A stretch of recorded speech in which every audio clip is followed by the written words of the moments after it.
Hey, this is Sandy. And Randy. And we're here on AT Corner. Being an athlete trainer comes with ups and downs, and we're here to showcase it all. Join us as we share our world in sports medicine. Welcome back to another episode of AT Corner. For this week, we have an education episode, and we are going to be talking about something that I have to say bugs me beyond all belief. This pathology is just one of the most frustrating things to treat. You mean like when someone comes in and says they've had shin splints for the last 2 weeks and didn't think that they wanted to tell you? Exactly. So that means we are talking about MTSS, Medial Tibial Stress Syndrome. If you guys are listening to this as it comes out or when it's within the latest 5 of our CEU episodes, then this is a free CEU episode. If not, then scroll down to the show notes. It is available for your purchase to get your CEU credit. And we have some bonus content that we will talk about at the end. Yes, so for this course, we are going to describe the... Oh, course. That sounded kind of cool to say. All right, for this episode, our objectives are we're going to describe the relevant anatomy of the lower leg and its contribution to the development of MTSS. No eye rolling when we talk about relevant anatomy. I did not. We're going to discuss different treatment strategies used to treat MTSS, and then we'll talk about some rehab strategies when you're faced with the patient that has MTSS. All right, let's start with the anatomy. All right. You always sound so excited for that part.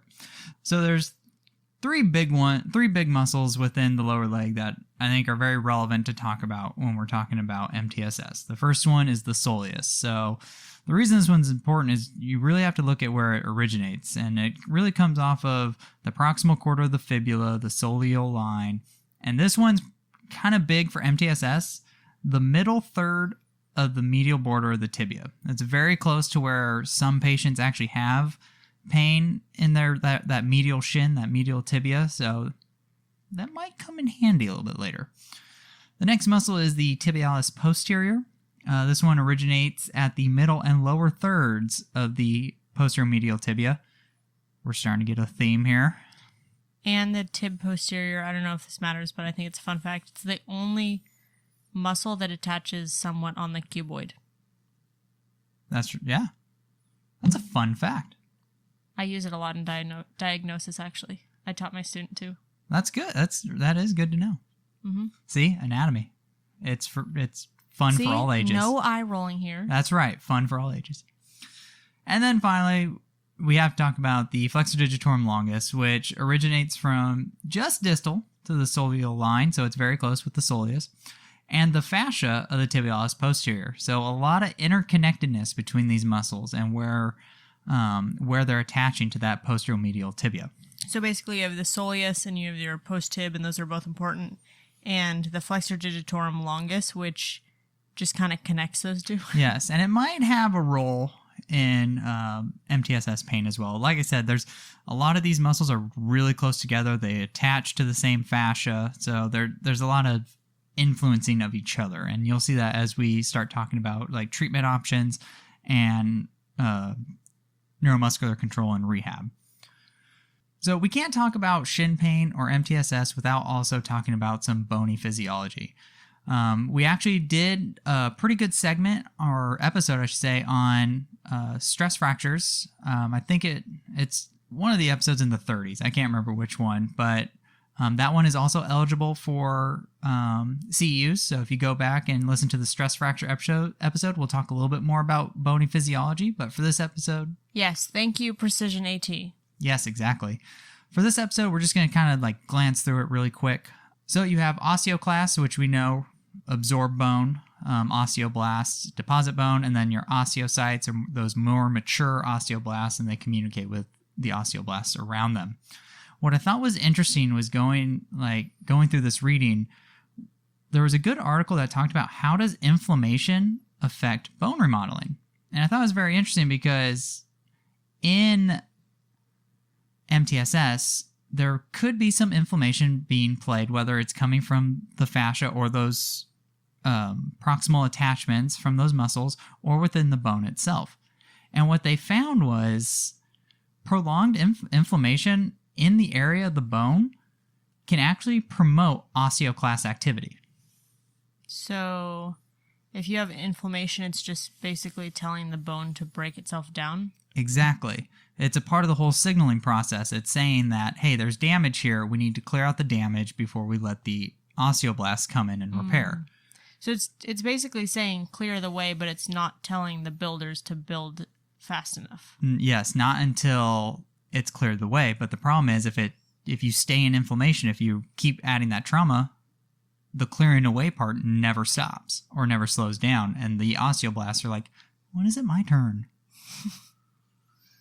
So the reason for this is, like I said, that initial inflammatory mediators really promote those osteoclasts to like, hey, let's get in, let's clean this stuff up. And then just through repetitive trauma, they just don't turn off. And this really ties into the two theories of why MTSS even occurs. The one is kind of going off of traction, and it's traction off of the bone. So what that means is the muscles that attach to that posterior medial tibia, like the soleus, maybe the tibialis posterior, create fascial tension because they're pulling on the bone. And this creates trauma to the periosteum because it's just pulling. The fascia is getting irritated. The periosteum's now getting irritated. And how this model was looked at from kind of a inflammation bone kind of way is an outside-in model. So the outside environment, so the inflammation around those tendons, is now starting to influence how the bone remodels throughout the bone. The next kind of theory for how MTSS develops is kind of bony overload. So like I said, in the stress fracture episode, we kind of talked about how it's a spectrum, right? On the less severe side, you have stress reaction, and on that more severe side, you have a full-blown stress fracture. You can pretty much throw MTSS in that spectrum as the very mild side where you are getting some bone irritation. So essentially with the bony overload, the bone isn't allowed adequate time to heal, leading to that increase in osteoclast activity, which just stays ahead of that osteoblast repair. And this kind of view is an inside-out model. Essentially, the inflammation within the bone and that trauma within the bone then leads its way out towards the periosteum. So literature is very up in the air on which one MTSS actually is. With that kind of up in the air, I think it can be both for some patients. Some patients, it's probably more consistent with a traction theory, and some patients are probably going to be more geared towards bony overload. Like I said, you can pick a handful of articles and you can find different ones supporting each other. Do you mean both as in both of these things are happening in the same patient? Like outside in and inside out? That too. It could either be one or the other, or sometimes it could be both of them. They're getting bony overload and the traction pull. Like the bony overload could have came first, and now because it's already irritated and the traction's from the muscles happening, it's pulling on that periosteum more, creating more trauma. So I think how you have to look at those two theories is they kind of go hand in hand, and not one is more predominant than the other. All right, so once we've actually determined that you are dealing with MTSS, no matter if it's outside in or inside out, what would be the best course of treatment? Evidence out there is significantly lacking on what kind of treatment's best for MTSS. There's not a lot of good studies that say like, oh yeah, like do this treatment and it's going to help. Really, rest has shown the best. Just, hey, unload that athlete, let them rest, let that tissue heal up, which kind of lends some support to the bony overload part. I mean, obviously rest does help with soft tissue stuff, but a lot of times when you're talking about how long it takes for these people to rest from MTSS, it kind of leads more towards like, oh, you're letting the bone heal. So that kind of leans a little more towards it. But I think one area that we can affect as clinicians, besides telling someone to go rest, because how do your athletes like hearing that word? I rarely tell them that word. So. Right. And it's really hard in an athletic environment, especially like depending on where you're at in the season, is postseason coming up, or do we have a conference race, like anything like that. There's a lot of factors that go into the decision of resting an athlete. So one area that we can like help influence how we treat MTSS or help alleviate pain, or something that you should do even if they are resting, is some soft tissue mobilization. And the literature has shown that there is increased muscle tension in these muscles of the lower leg. And no surprise if you're catching the theme of the anatomy section and, the theories of MTSS, the soleus and tibialis posterior are amongst those muscles that have shown increased tension. So if those muscles are tight, they're pulling on that fascia, possibly creating pain. So does this mean that there's increased muscle tension on the side affected or on both sides, or how does that work?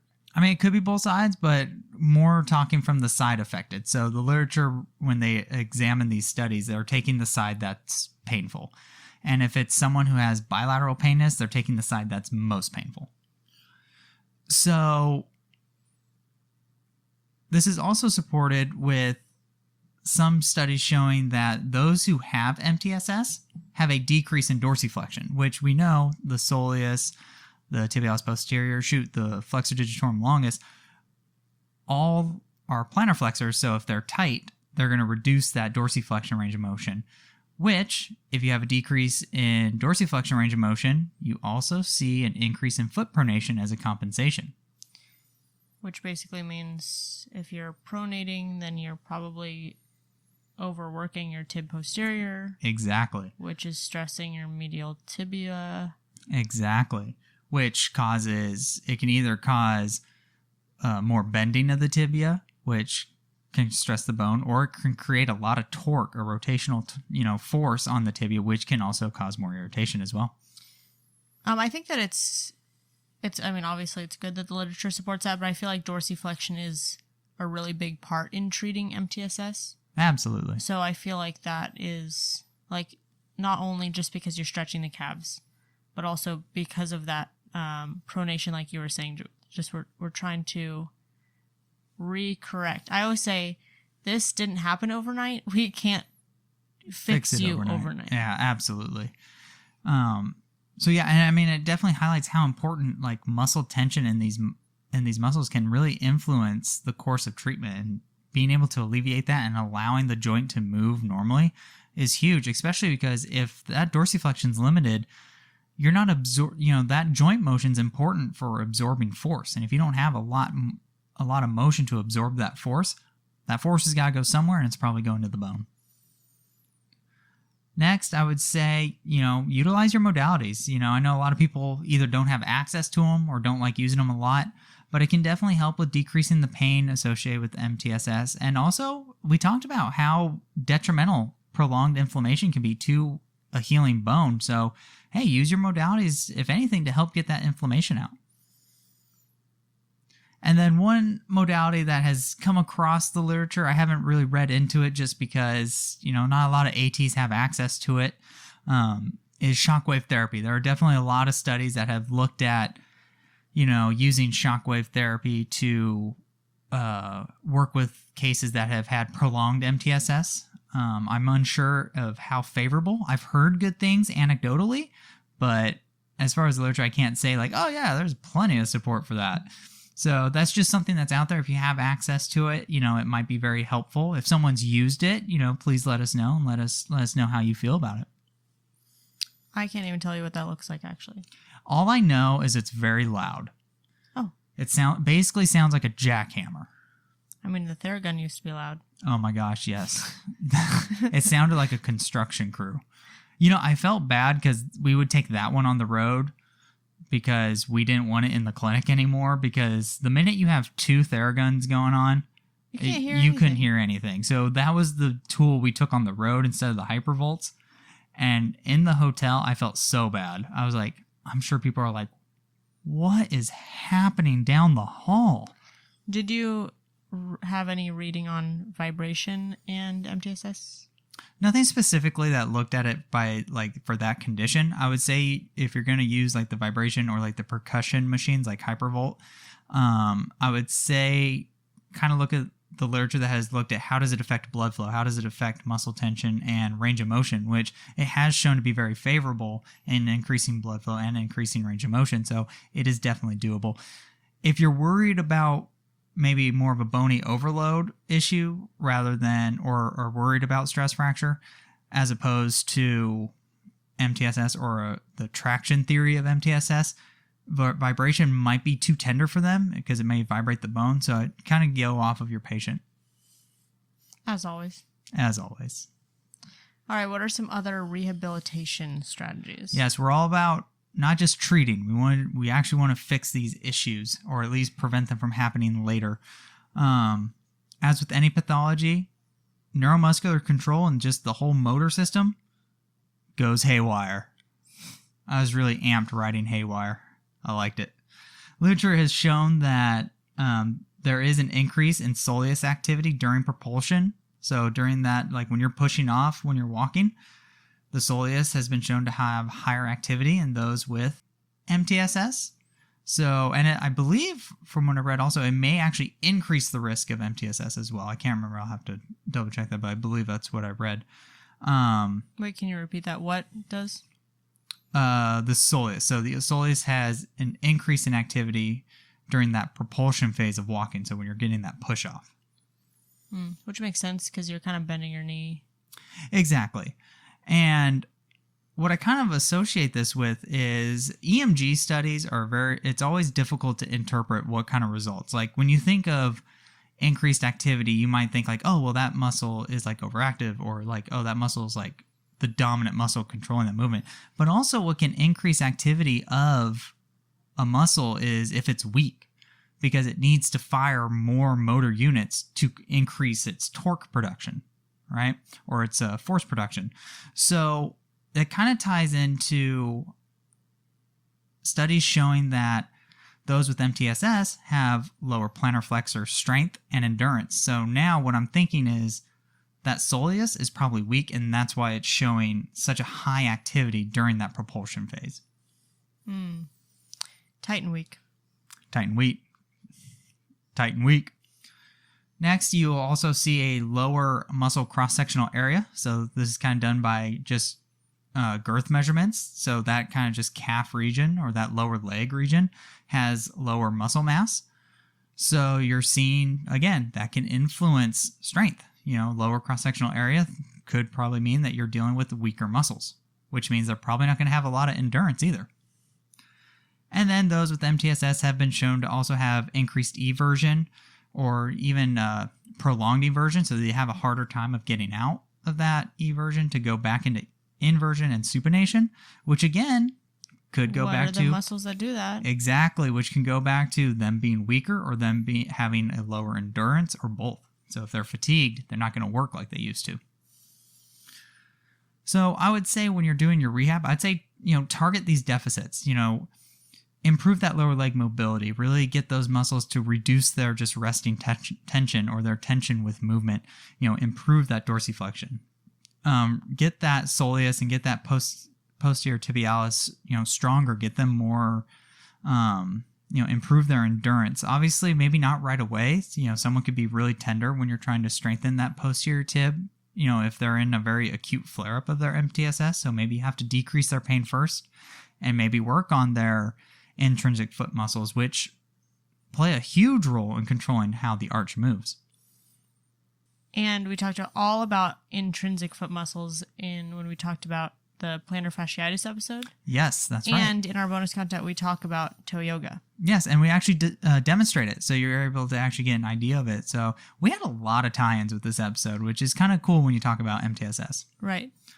So I would say definitely focus on those intrinsic foot muscles, especially early on if they're having pain in that lower leg and don't want to fire soleus, or don't want to fire the posterior tib. And then right after you get that strength, start working on their endurance. Let's get them strong, and then let's give them the capacity to hold that strength for longer. A lot of, most of the people who get MTSS tend to be runners, which means they're running a lot, which means those muscles are firing a lot. And of course, with definitely any lower extremity pathology, but this is also going towards upper extremity pathologies, don't forget about those glutes. I mean, they're kind of central. They are very central. They are very, very important to human movement and injury prevention and treatment. And the literature has even shown that some glute work may actually be protective for MTSS. Which, down the chain makes sense. Exactly. And also you have to look at what does like glute med, glute max do. They help control or prevent that hip adduction, that hip internal rotation. Essentially it's controlling the bending forces and the torque forces or those rotary forces on the tibia, which could help protect that tissue from either the bone getting overloaded or those muscles that help protect the tibia from getting overloaded and pulling on the fascia. Now, I remember when we were talking about excess pronation can also lead to Achilles tendinopathy. Yes. How do you know if there's a link between MTSS and Achilles tendinopathy? Have you seen any of that? Nothing like that has seen if you've had Achilles tendinopathy, you've probably had MTSS, or you're more likely to have MTSS. I think it's just the mechanisms are just similar. Because Achilles tendinopathy also has obviously connections with the soleus. Absolutely. And so does MTSS. I just feel like they're very... Absolutely. So I'm sure a lot of treatment strategies could probably... Oh, 100%. Go hand in hand. 100%, yeah. I mean, anytime you're talking about rear foot or midfoot control being an issue in some of these lower extremity pathologies, their treatments are going to be pretty similar to each other, because that is a big factor in creating trauma to those tissues of the lower leg. Because, that's what those muscles do. They control and coordinate the motion.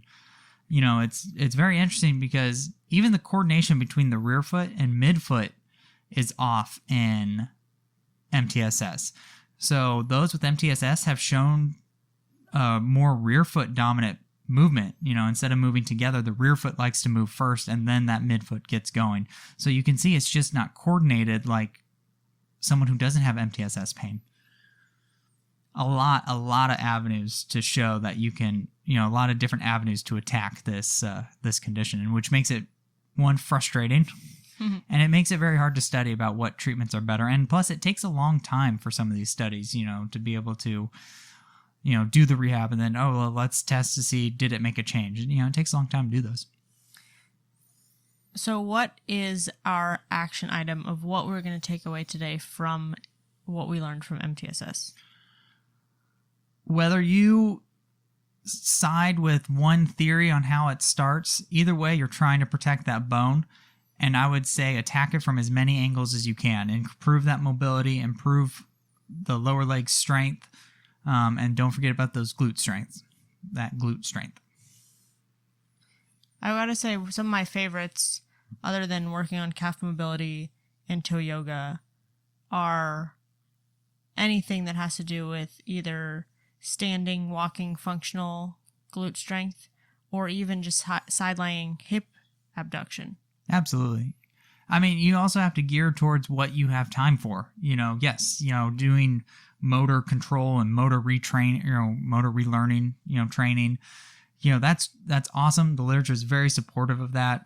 We should be doing that as clinicians, but sometimes it's hard. I mean, think about the high school athletic trainer who has, 10 athletes in 1 minute and, has to try and do rehab for 5 of them, tape 3 of them. And they don't come in for rehab. Exactly. So, honestly, starting somewhere is better than not doing anything. So, yeah, whatever you vision of strengthening glutes, and I think that's a great way to start.